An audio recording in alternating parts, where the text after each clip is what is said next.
Welcome to the Business Mechanics Show. This is your host, Vaughn Sigmund, co-founder of Results Driven Leadership. We provide the knowledge, skills, and tools you need to advance in your career and business success.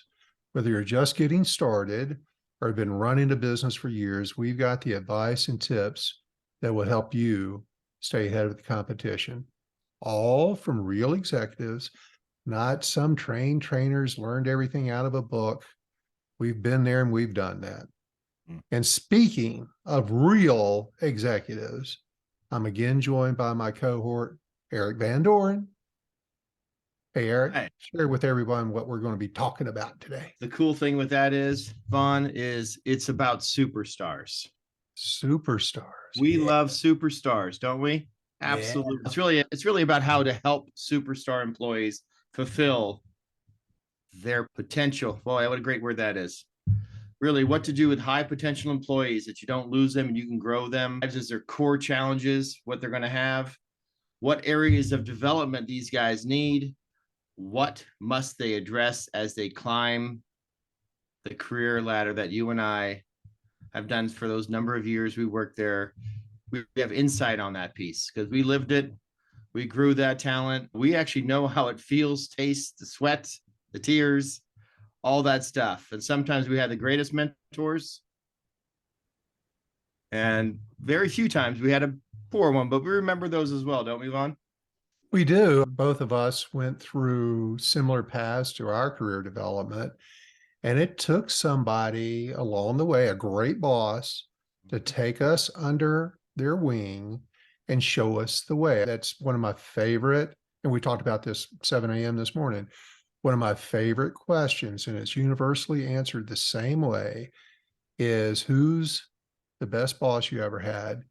And almost 100% of the time, it's somebody that saw my potential, took me under their wing, developed me, gave me opportunities, trusted me, allowed me to make mistakes, learn from those mistakes. They trained me and they taught me, they cared about me.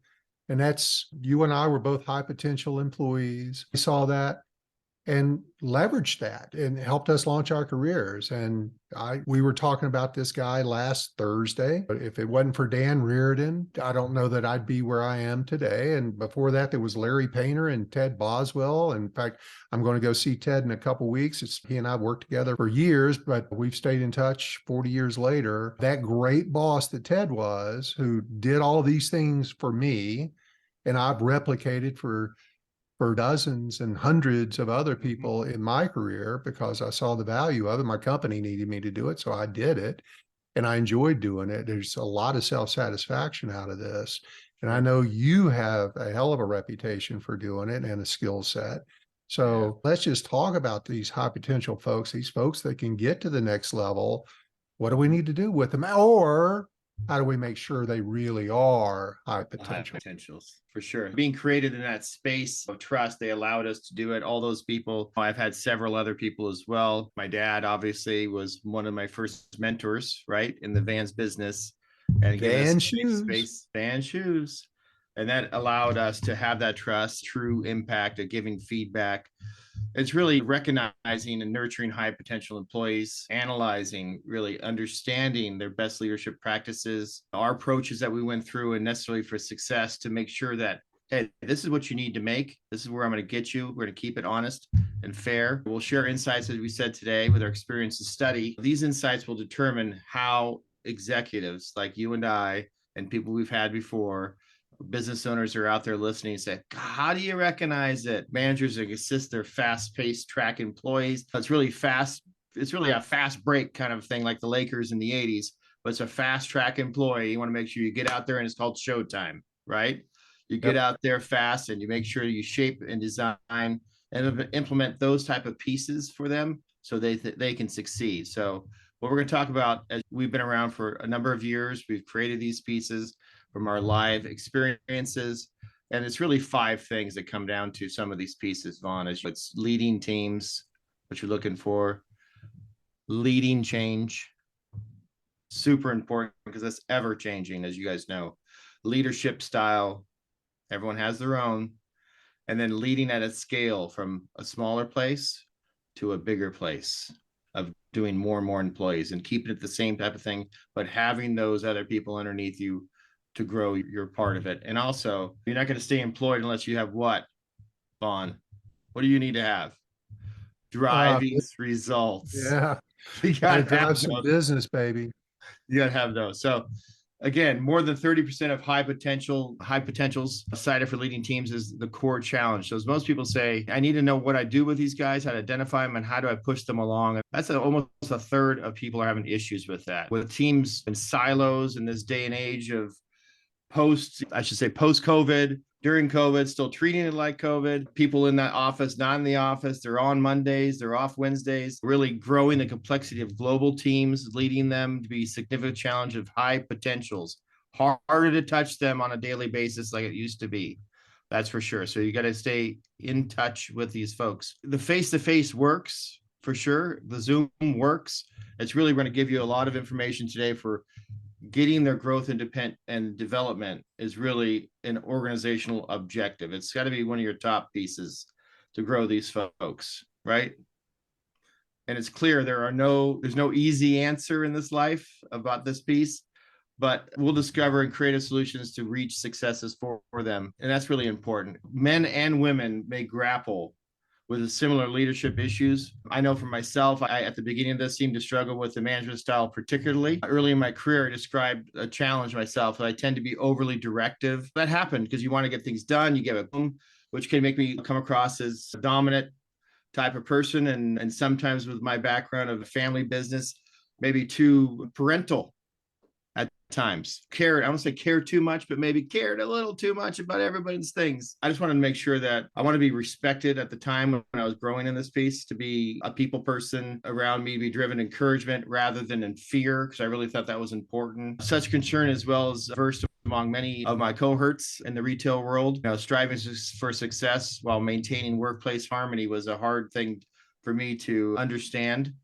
But luckily, the journey from individual contributor to a team leader, it was really tricky for me, being a person that was amongst peers and then had a group of other retailers as well, the DMs and then regionals.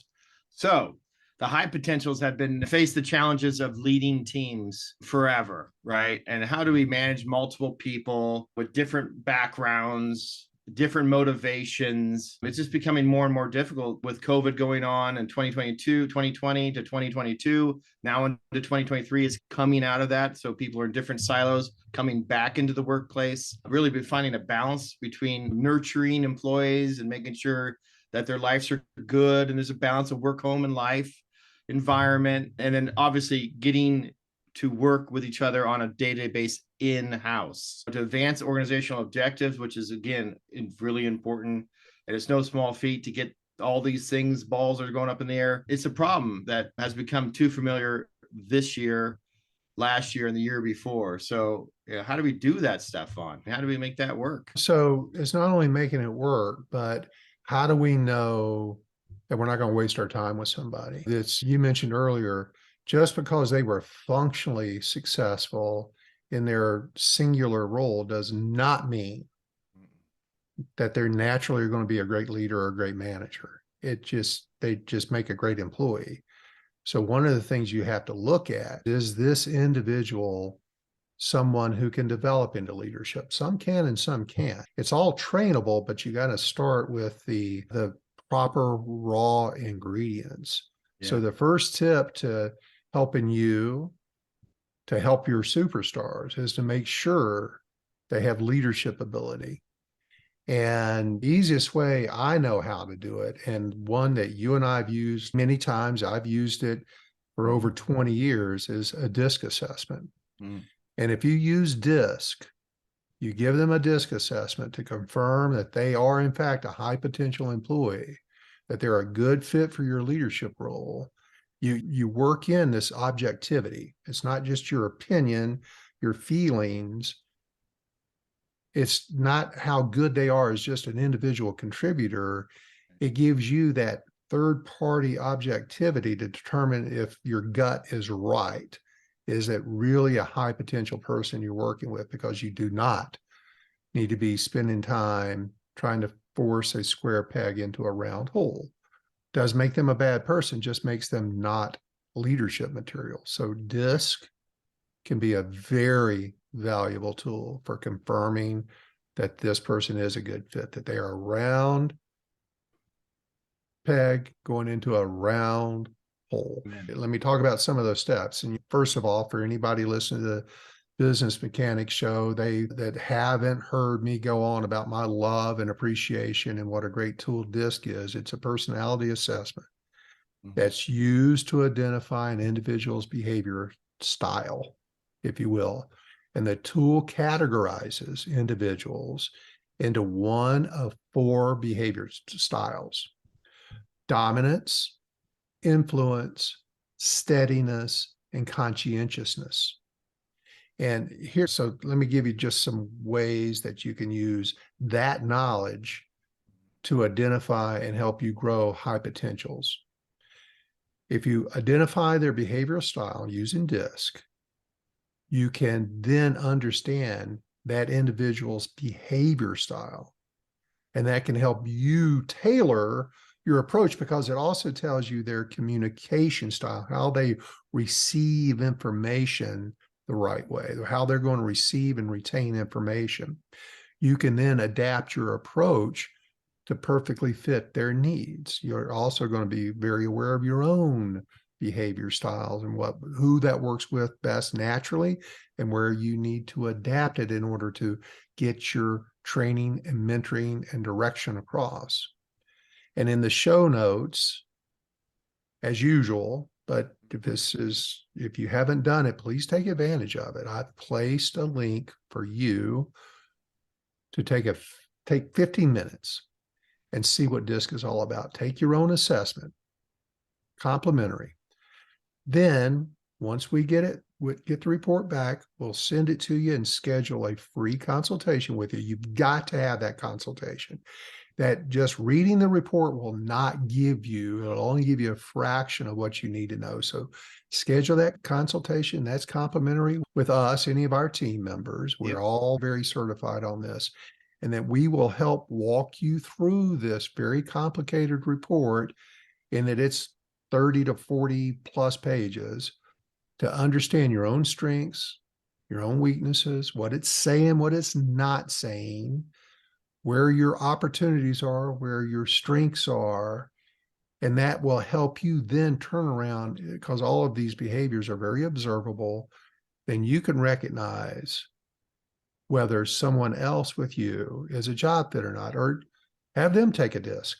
We'll get that for you, no problem. So down in the show notes, click on the link and take your own free DISC assessment, see what it's like, schedule your consultation with us, and it's going to be a game changer for you. Because if you use the DISC assessment to determine, in this case, high potential employees, it's going to help you understand their strengths, communication style, potential challenges, forewarned is forearmed, and what their challenges are going to be in a leadership role.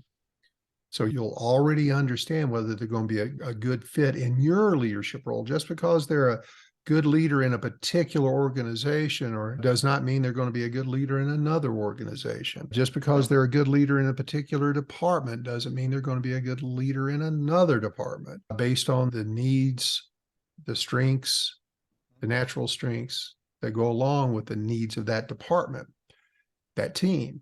So you can compare behavioral styles to leadership requirements, but that's going to require you to identify, stop and think, and understand what success in that leadership role is going to look like.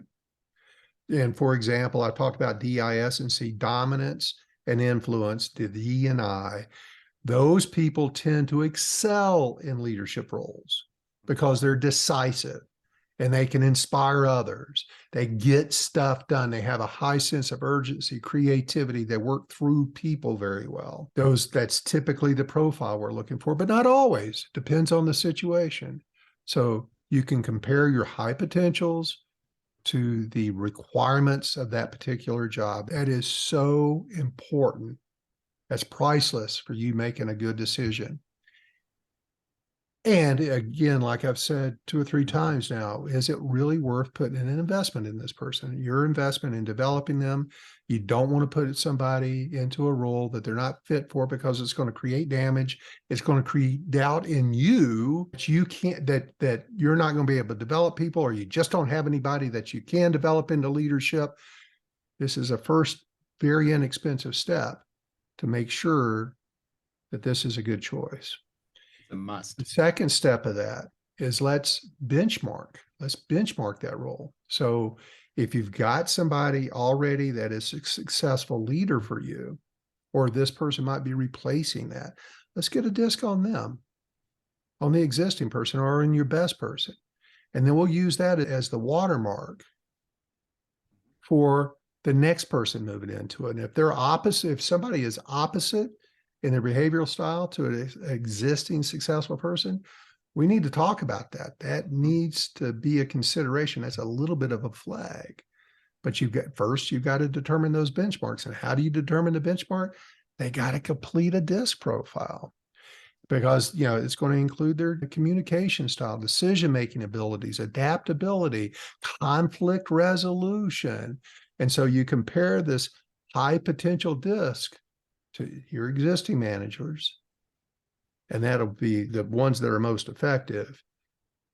Maybe you even compare that to your own. If you're a small business and you're trying to work on a succession plan, somebody to take on more of your responsibility, compare it to your own. You know what you're successful at, what you're good at. And if you want them to take part of your job, DISC can tell you that.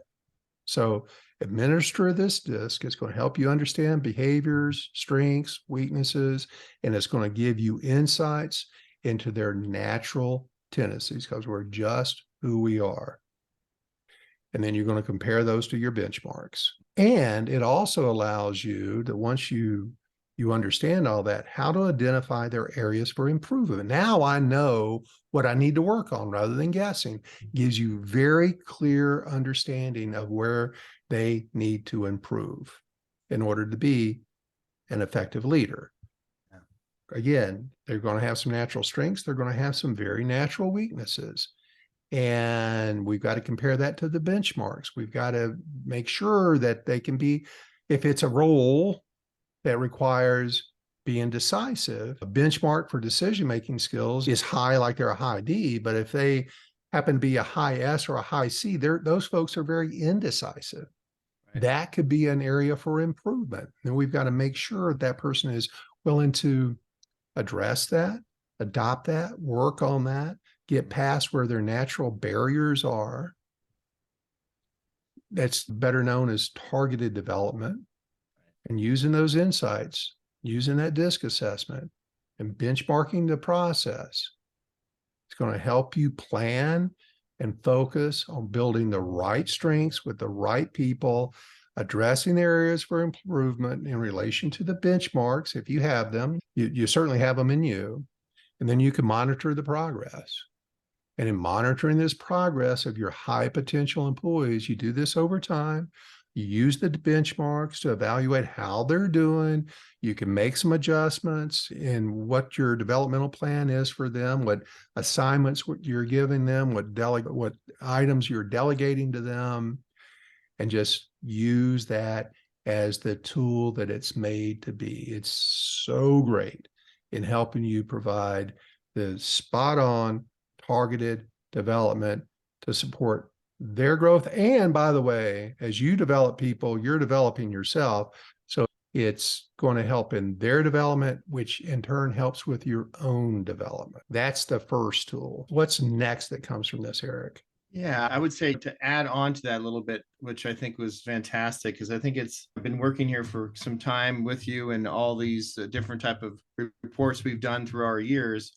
I think it's a time saver. It allows you to find that, you said target. I kept on thinking of Waze. Before Waze, we had to look through the little books for the map to see where we were going, what the address was. Can you imagine doing that today? Forget about it.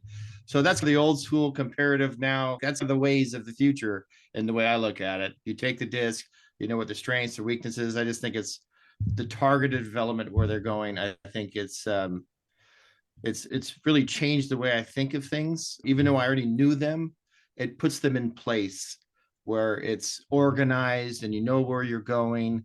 And I love it. You know how I've talked to you about this many times off air, but it's a must, I don't say. But as I transgressed there, sorry, I had to add that little point in there, Vaughn, which I thought was important. Really, the next thing to consider is really job requirements. If you look at specific requirements of leadership role for high potentials or high pose is really being considered. You have to use the DISC, just like you said, to identify how employees' behavior styles aligns with those requirements, aligns with those requirements. For example, an employee with high influence may be a good fit for a role requires someone who can communicate effectively with a diverse group of folks that you're dealing with. Also, it could be conduct a behavioral interview, right?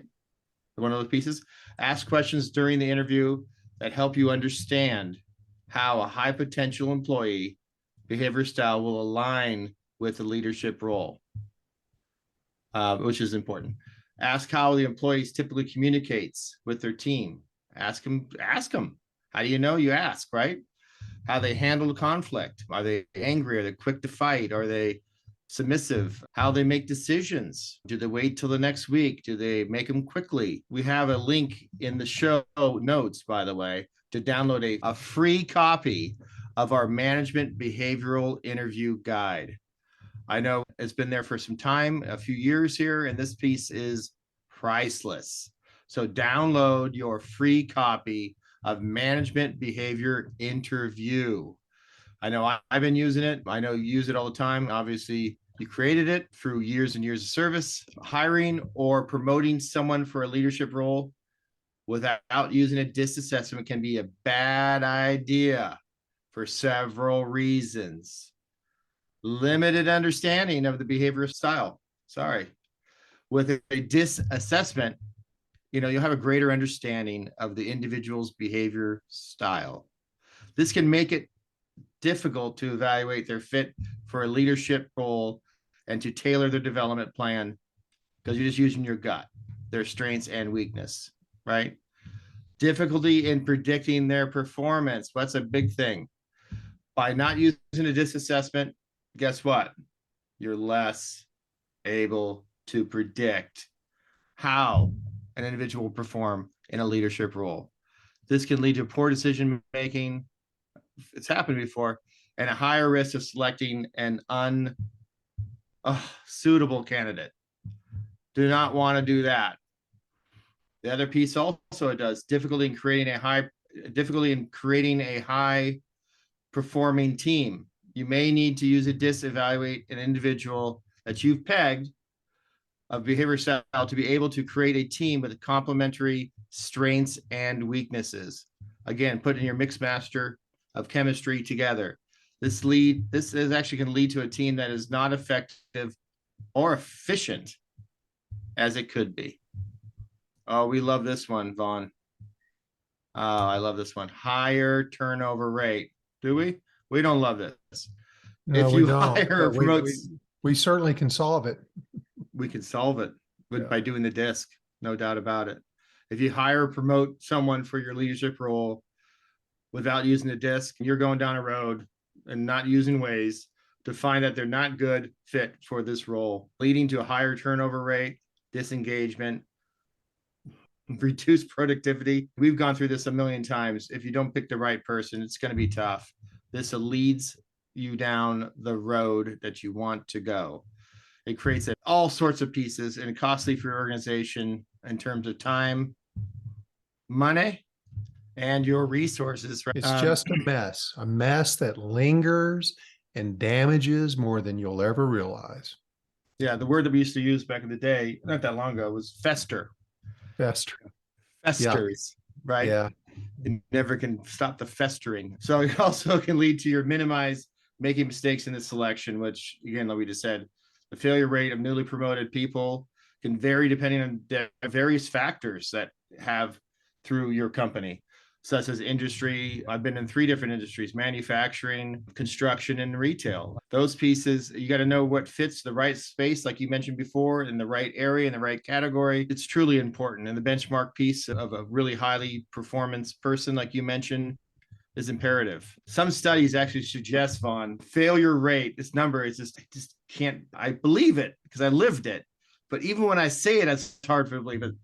A failure rate can be as high as 50% in the first 18 months. And I've seen that stat, Eric. It's been around for a while. It gets reproven every year. Again, new managers, newly promoted managers fail 50% of the time in their first 18 months. And the problem is that most of them don't know it.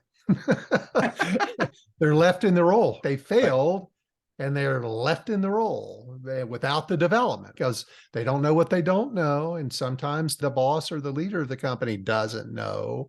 They don't even know they failed. So that's an issue. It's not a lack of trying. They're trying. But all the things going wrong around them is happening. But Right. rarely does anybody say, oh, that must be my fault. Yes. Yeah, it's rarely you look at the mirror when you're not succeeding like that. You don't do that stuff. Another stat, just for some more little numbers, which I love metrics, is according to a study conducted in CEB Global, a research and advisory firm. Sorry about that. Advisory firm. Advisory firm. I guess I can say that quickly, can I? I would Nearly. say it slowly, so I said it right. Okay, the research. Okay, listen, a study conducted by CEB Global, a research and advisory firm. Advisory. Yeah, there you go. You Advisory made it. Yeah. firm. I did it. Nearly 60% of newly managers fail within the first 24 months of their appointment. That is, I have a hard time understanding that. That's a lot. It's a lot. So the study also found that the main reasons for the failure, Vaughn, is really new manager poor interpersonal skills, inability to build and lead teams effectively, and the lack of understanding of the organization's culture and sometimes the politics of that as well. So let's just simplify that. Yeah. Nobody trained them how to be a manager. No. Which is interpersonal skills, how to build or lead a team. They don't have an understanding of how to do any of that. They don't align their role with the company's culture, or they may not understand the need to understand the politics within an organization. But nobody's developed them in that. So they go out and they just do it however it comes to them. And you get to deal with the aftermath. Yeah. It's the old throw the badge and say there's a new sheriff in town, and here you go. Good luck. In the wrong spot. So it's important to note that while failure rates may and can vary through those percentages, organizations can take steps to mitigate the risk of new manager failure. This includes providing proper training and support, setting clear expectations. Oh, we talked about it today in the call. We had a call this morning. Setting clear expectations is one of those pieces that everyone's on the same page. And I saw a lot of light bulbs go off in the call today. And it was nice to know that, because that right there, clear expectations, could be very damaging. Ensuring the new manager's behavior style and strengths align with the role's requirement. Oh, can't believe that. What other ones do we have on that we need to showcase today? We've talked about a lot of things using DISC. I'm gonna stay on that same favorite topic because this gives you so much insight. Are you missing developmental opportunity? I mean, you don't know what you don't know. And if you've been working with somebody for a while, or maybe you've just hired somebody and they're doing a really good job at whatever they're doing, you need to use a DISC to identify what their strengths are. More importantly, what their areas of improvement are, what those opportunities are. Again, forewarned is forearmed. Don't want to make mistakes. And that way you can, once you understand what their opportunities are, then you can evaluate, you can gauge, you can measure how somebody is growing into their potential, how their behavior style is going to impact their potential growth. And again, I firmly believe that we can train just about anybody to be a leader, but they have to be in the right role to be a leader. Not all roles are the same. It's not a one size fits all. And it's going to be a 100% fail rate if you try to put the wrong behavior style into the wrong role that does not fit them. Yeah. Be smart up front and know that. I'll just give you another example to try to be clear on this. If it, DIS and C, the C stands for conscientiousness. So if they are really high on conscientiousness, they're going to be focused on details. And they may need to work on delegating because high Cs tend to want to control things because of their need for accuracy and completeness and perfectionism. And so they have a very difficult time of delegating tasks. That does not make for an effective leader. But if I know that this person is going to struggle with delegating, there's going to be a real need for them to delegate in the future. I'm going to focus my efforts in helping them understand how to delegate, get them trusting of others, give them the insight to make those steps to be a better delegator. Just using DISC to assess your high potential folks, their behavior style, comparing it to the leadership requirements of that role. And let me just back up to this conscientiousness. You cannot put them in the wrong role. You cannot take a high C who may be really good in an administrative task and put them in sales. They will auger. They will nosedive into a gigantic hole in the ground because sales requires a lot of trust, a lot of delegating, a lot of quick on your feet, quick decision making. And high Cs aren't very good at that. In fact, it's impossible for them to do that. So they may be a great leader in an administrative role. If they're like leading an accounts payable team or an auditing team, they're going to be great at that. But you can't put them in a customer service role or leading a customer service team or a sales team or something like that, because they're going to be horrible at it. Yeah. So that's where you need to do your behavior interview. You need to evaluate them with a DISC, understanding their potential, and confirm whether they're a good fit. So right now, y'all, if you either want to make sure you're a good fit for your role, let's do the DISC assessment. Let's talk about it. We can talk that through. We do it multiple times a week with folks. And it's just a free offer that a lot of people take advantage of. You should too. I talked to a guy just a couple of weeks ago that was in the software business. He was in the quality assurance. He wanted to know where his career should go. I talked to him for about an hour about how he's the perfect fit for where he's at. He needs to stay in that kind of bubble that he's in, and that gave him a lot of relief. We also talked about what his next steps for career growth could be, what he should be striving for, what he needed to work on. That's what all this is about for you. And it's the same kind of conversation that if you want to send us a DISC assessment on somebody that is working for you, we can talk you through. Again, it's all complimentary, talk you through a developmental pathway for them, which will just set you up for success. Their success is your success. Don't make the mistake. But understanding that what got them here will not get them there.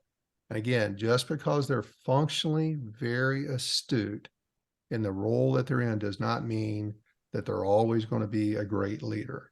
That transition from wearing the employee hat to wearing the leader hat, very challenging. It's challenging for almost everybody. A very small percentage of people are naturally suited to become a manager or a leader. That's the reason why 50, 60% of the people fail. I don't believe it's that person's fault. It's the person that put them in that position's fault. And that's what we're talking about. What you need to do to take advantage of your high potential folks is, one, are they the right fit? We've said this many times. I'm going to keep driving it home. Drive it. Just because they're a great employee does not mean they'll be a great manager. But if they're given the right tools, they're given the right direction, they're given the right training, you can get that from us. You can buy it in other places. You can go read a book yourself and learn how to do it. There's multiple ways to do it, but you've got to provide them the knowledge, skills, and tools to be great leaders. Because moving up that leadership scale, it's a process, and it requires them having some core abilities. And some of these core abilities, how to hire people, how to be inspiring or motivating, how to be strategic leadership, having effective communication styles, and including how to have difficult conversations. Very often, managers fail because they're either unable or unwilling to have difficult conversation to give their direct reports feedback or course corrections or improvement in their performance, so that poor performance just lingers. And the manager fails, you fail because the manager's failing, and most importantly, that poor employee's failing.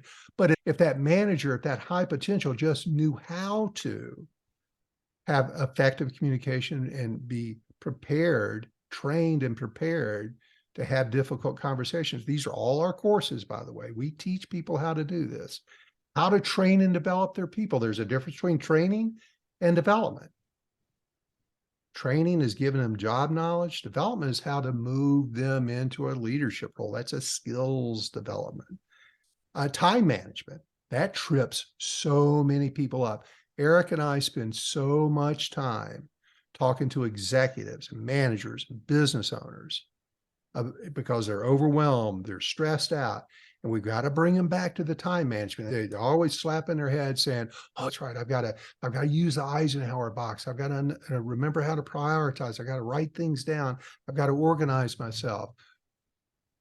It takes a lot of time and a lot of discipline to be good at time management. Nobody gets it the first time, but just because they were good at time management in a small role does not mean they're going to be good at time management in a larger role. No. But so it's, and just to repeat, it's what we've seen through the years is they don't know how to hire.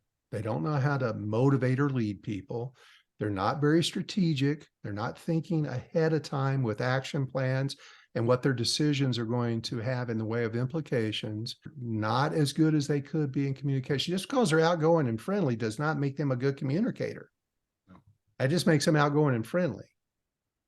They've got to be strategic in their communication. They need to be direct in their communication, and they need to be willing to have difficult conversations, but in an encouraging manner. They can't go in and torch people. And then they need to understand the difference between training and development. And when there's a time to train, there's a time to develop. Depending on the situation, we teach people how to do both. Yep. And then how to manage their time, because very often training and development don't take place because a new manager is caught up in the day-to-day. They're firefighting all day, every day. They cannot get to the next level that's required for their success. This is why 50 to 60% fail. They can't get to that next level of job responsibility because they don't know how to manage their time. So those are all really key skill sets. And we built our entire training program to provide these skill sets, the tools, the knowledge that you or your team needs a very effective leader. It's available live with Eric or I or both delivering the training. We do that virtually. If you're here in Southern California, we can do it in person. And we also have a very affordable online, self-paced video, all the videos are by me or other executives that they can learn these skills. And you just got to pick which one you think is going to be the most cost effective for you. And more importantly, forget about the cost. What's going to work best for not only you, but for your high potential employee. So if you want to talk about any of that, I'll put a link to our contact form. Reach out to us. We can tailor a program to fit your training needs, give you exactly what you need. We've done it. I just went through and was updating our client list. We're at 82 companies we're working with right now. We can handle your training needs. And most of those companies have been with us for years because they keep finding other ways to utilize all of our skills and talents that we have in their company. Training is not treated like a car wash. You don't drive in, drive out, you're trained. It doesn't work that way. So it's a long-term commitment. It's a long-term investment, but the ROI is huge. Yes. And oh, by the way, I was talking about difficult conversations. I've just released it. You guys are going to get great insight from this. It's not the full training, but it's going to give you some great ideas and thoughts on how to have difficult conversations. My latest book is now on Amazon. Woo.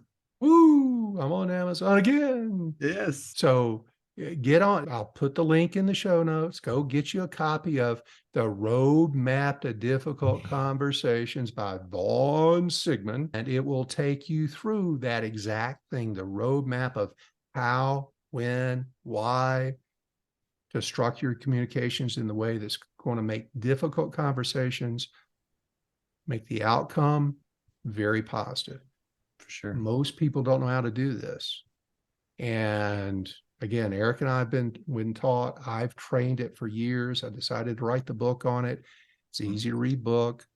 Go download it. It is zero cost. Visit Amazon, pick it up. I'm about to run out of voice here, Eric. I'm going to turn this back over to you. For sure. How else can organizations develop their high potentials? The best part about that, Vaughn, is that you have identified them. You've eventually identified this potential employee.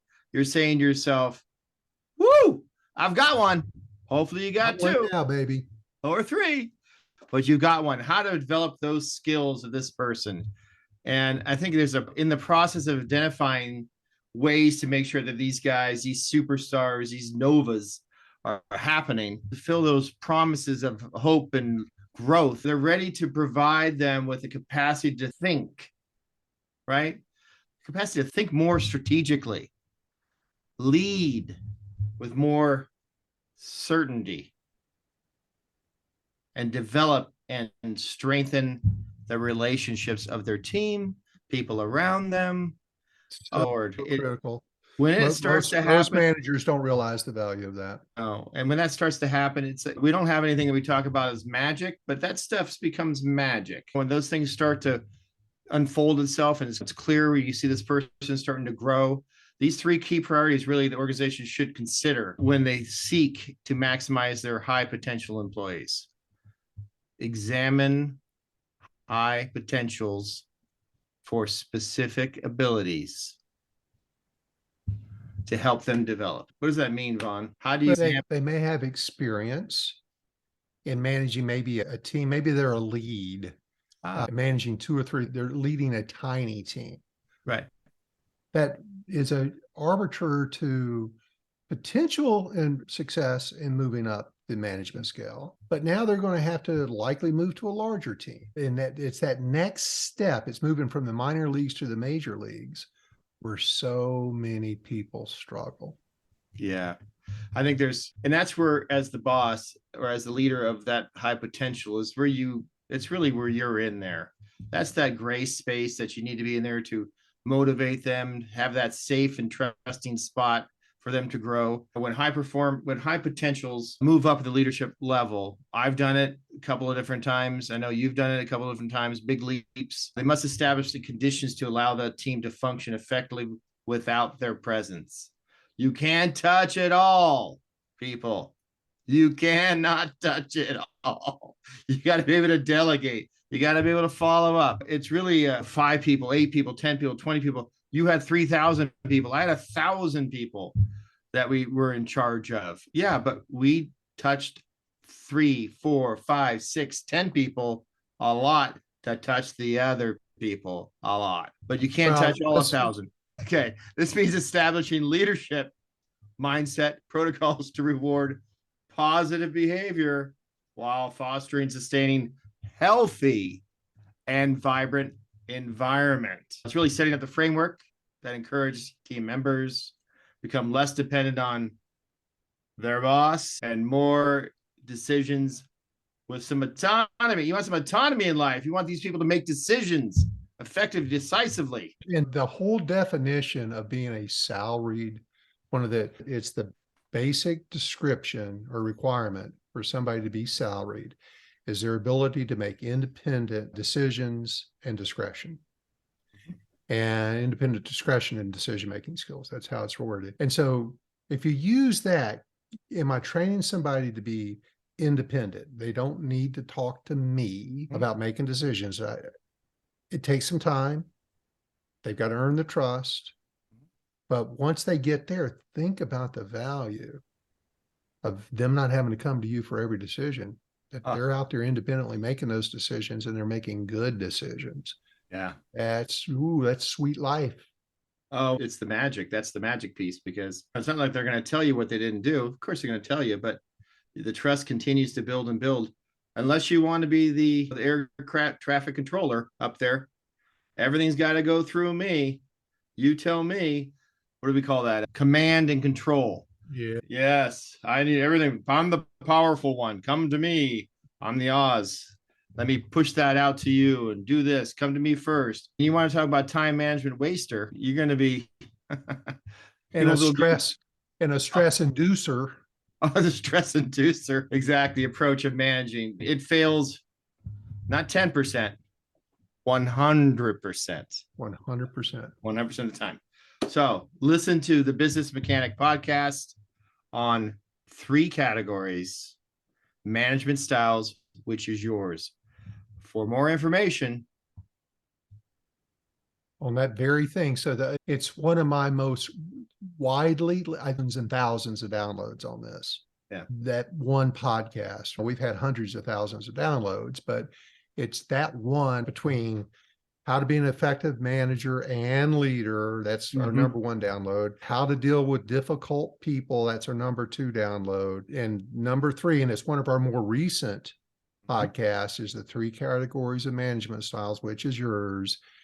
That one really rocketed up the charts. Why? Because people want to know. You need to understand what yours is and the descriptions of the others. And the one you don't want to be is the one Eric just talked about: command and control. Aye, sir. Do what I say. Yeah. Managers can aid. Thank you, Vaughn. Managers can aid in this endeavor by keeping track of high potential superstars against their most critical leadership skills, right? Including management teams, building our relationships with each other, and the magic word of communication that we always talk about. I want to be a better communicator. I want to be listen, you got to listen to be a better communicator, and you got to be able to delegate that pieces out there to be a better communicator, particularly the capacity of high potentials to lead effective teams, inspire, motivates their team members, present a compelling vision and contingent upon their ability. And lastly, but not really have to communicate again effectively. Anybody can communicate in raw. They're a nice person, but can they communicate effectively? And let me key in on what you just said. Yeah. A raw person isn't necessarily a motivating person. No. Tony Robbins, God bless him, he's a multimillionaire. He's a very raw guy. I wouldn't spend 2 cents on a Tony Robbins weekend because it doesn't work for me. It doesn't work for everybody. It's great for the people who are willing to pay thousands of dollars to Tony Robbins. That's great. Just because somebody is high and motivating to one group, that may turn another group completely off. I'm telling you, if you've got a group of high C's that someone's managing, that is going to shut them down. Anybody's trying to be raw. Even with salespeople, a raw sales manager is rarely a good sales manager. That is not what makes for a good sales team. So motivating and inspiring is situational. And you've got to bring the proper leadership schematics to be motivating in the situation or the role that they're in. It's just not, again, it's not a one size fits all. I'm sorry you triggered me. No, because I there's agree. so much confusion about that. I agree. We've had that conversation recently, and that was probably about 2 months ago about that piece. And it's a very limiting piece for you to say, oh, okay, great.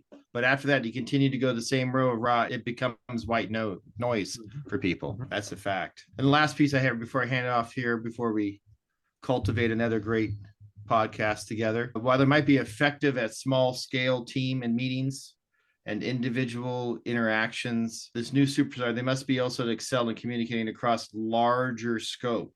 And that really is a huge difference. It requires confidence and clarity. And the best thing is conviction.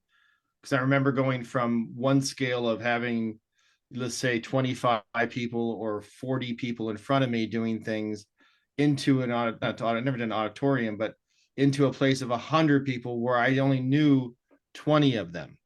And there's a difference between what you know and what you don't know is in front of you, and then having to speak through clearly your clarity and your conviction of saying this is what I'm doing, and they understand who you are. It's different from going from a smaller piece of group to a bigger piece. It's probably Well, the third or not only in communication style, but content. If you're having to move a bigger group, you have to, one, be very confident. And I've mentioned Ron Costa before a few times. He used to work with me at CarMax, and he used to pound in his hand and say, you've got to have a wrath of conviction, meaning that once you're committed to something, you've got to find a way to get everybody committed to it, and you can't back down. If it's the right thing for the company strategically, you've got to be committed to it, and you've got to find a way to bring everybody along. And that clarity of the expectation is absolutely essential. So you've got to be able to convert what may be very complex ideas or thoughts into something that's very digestible to a broader group. And then you have to be committed to it. You have to show the commitment to that, whatever the goal or achievement or change is. You got to, you person, and they have to be able to show that, practice that, can't be pushed up. no. I had a coaching session this afternoon with a general manager of a company, and he has a very difficult customer service manager that is a master at putting this general manager in their place. Whenever he asks for anything extra, a commitment, a timeline, man, she knows how to push back. And he's been allowing her to push back. And I witnessed and observed him having the best conversation he's ever had with her, where he has his wrath and conviction. No, you're going to do what needs to be done. You're going to do it in the timeline that I need to get it done. It's a little bit of command and control. Sure. But again, this is situational. He had to change his leadership style to get what he wanted. Then she has a choice of whether doing it or not. But he was not going to back down on his conviction that these things were going to get accomplished.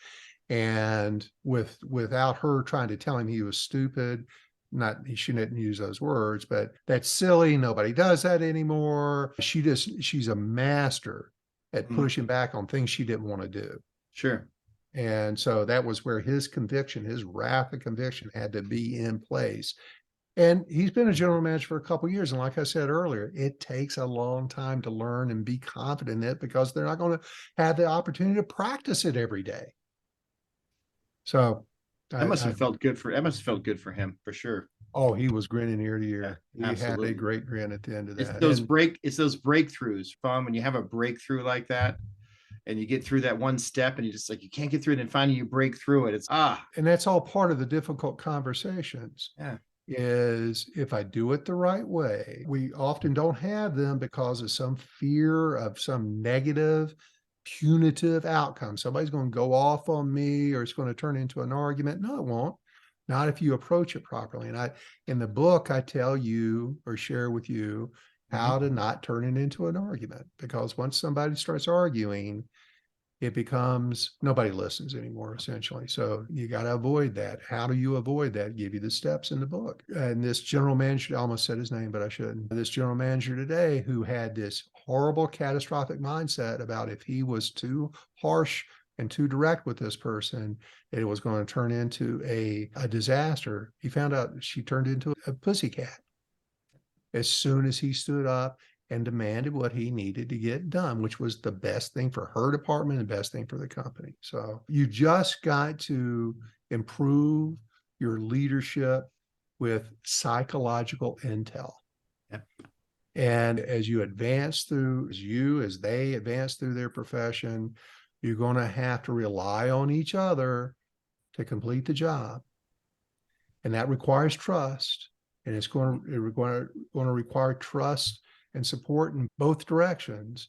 And that is about emotional intelligence. That's so much of what is in my book on the roadmap to difficult conversations is emotional intelligence. It's having empathy, but it's also self-awareness. There's the two fundamental elements of EQ, or emotional intelligence.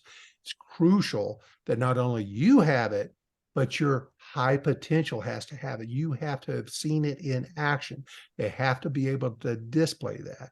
And numerous research studies have found the connection between self-awareness in leaders and open and supportive environment, that they're very productive. They are very productive.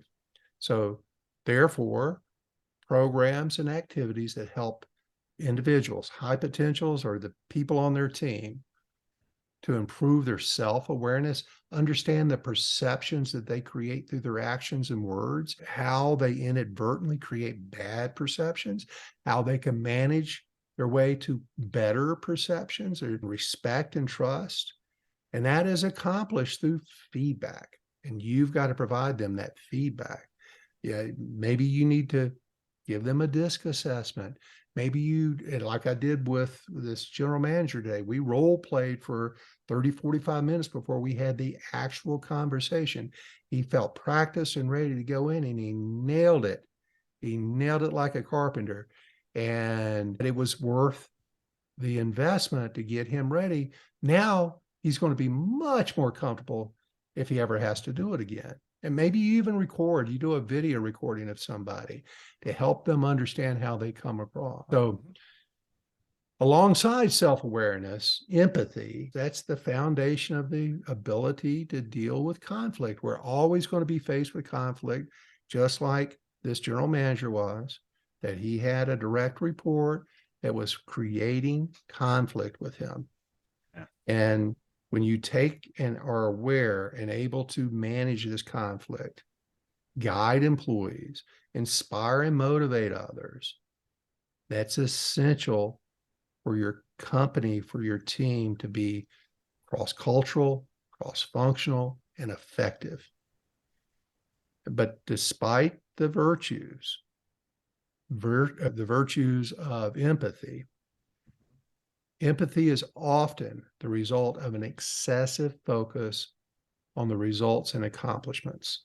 In contrast, empathy decreases when one progresses in the hierarchy. As I move up, I may be really empathetic with my small team or to people that don't report to me. But as I move up that hierarchy, as I get more and more responsibility, believe me, study after study has shown that person's level of empathy declines. But it's declining when it is most needed to advance. You need to have more empathy or emotional intelligence as you move up the ladder. If you're going to be a leader, you have to have a level of empathy. Without that in your decision-making, your communication style, you're going to be spinning your wheels a lot. Many believe that empathy is a trait, that you either have it or you don't.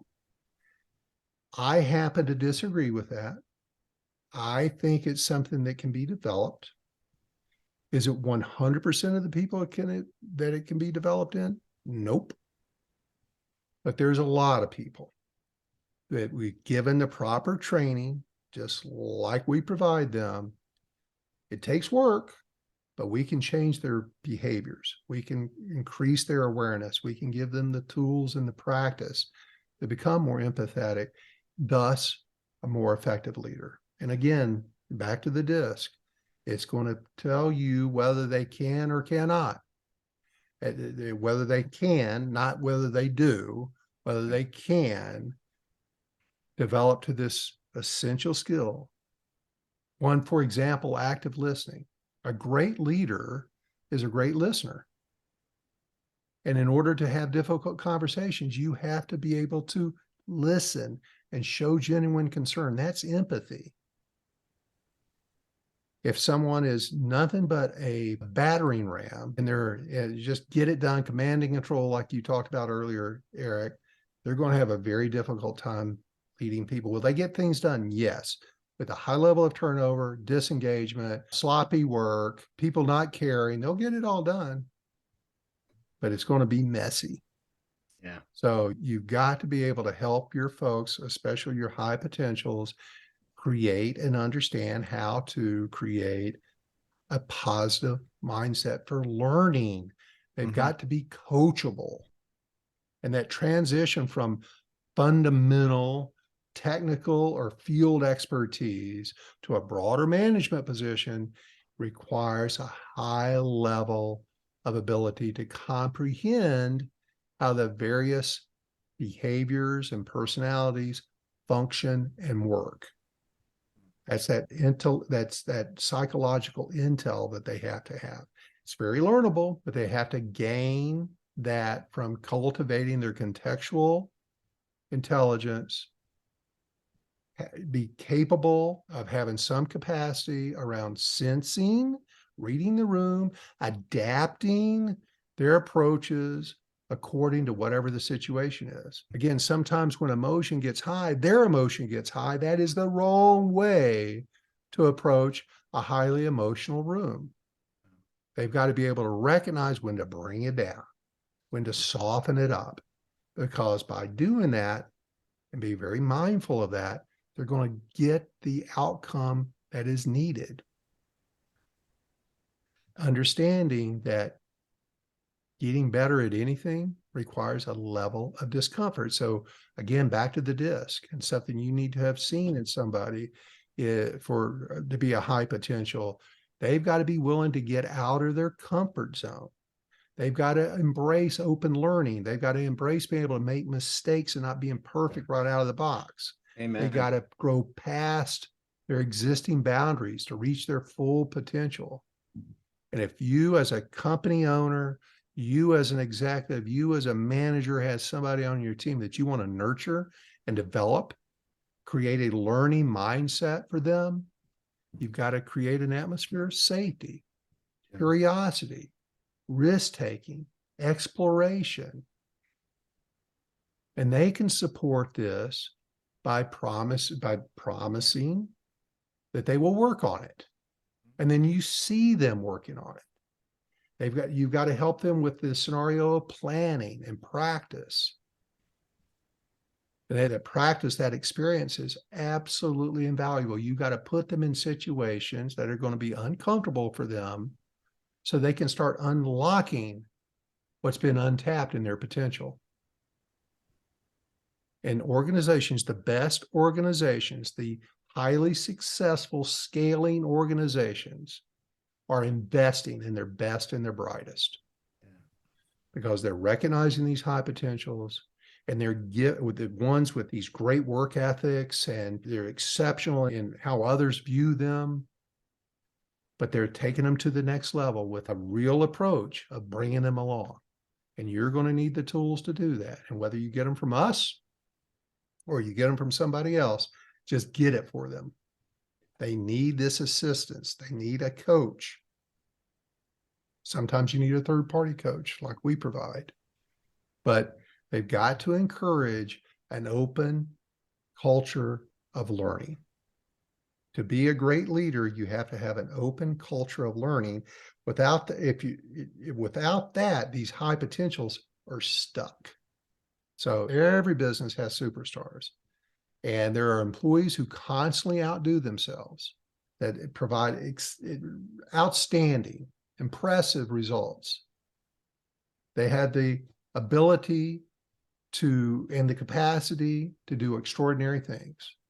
But despite their talents, their capabilities, most of them may become unmotivated or bored and eventually disengaged when you, as their leader, is not recognizing their high potential and doing something with it.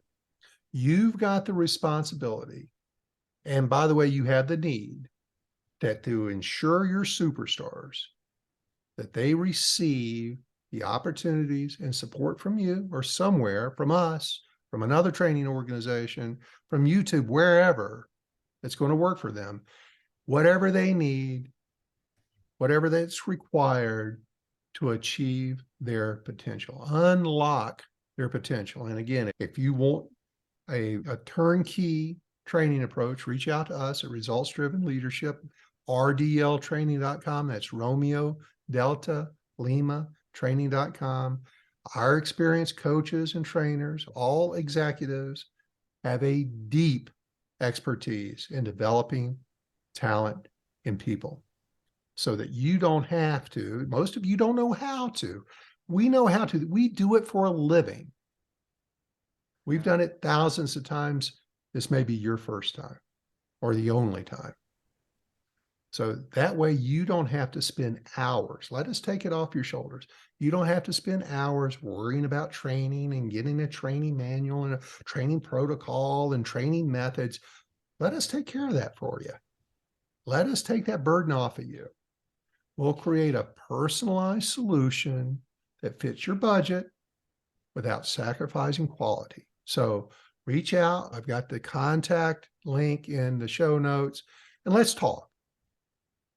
Let's talk, see what your situation is, and I'm betting you we can find a way to help your organization not only identify these high potentials, but what to do and how to develop these high potentials. So, Eric, thank you very much for all your contributions today. It was a pleasure as always. Every You'll be day, around next week every too. day with you, every day is a great day. Amen, man. Same with you. Same with you. I don't know that you're sincere, but I am. Oh, I am. Okay. So listen, use our contact form. It's in the show notes. Let's talk. Doesn't cost you anything. Take half hour, an hour, and let's talk about it. Let's talk about your high potential. Let's talk about DISC. Let's talk about a training program to help you and your team out. And I'll shut up from there. That's it. That's it for today. Visit our website again, rdltraining.com, Romeo Delta Lima training.com. As always, it was great having y'all listen in, and we will talk to you again, every one of you again, real soon.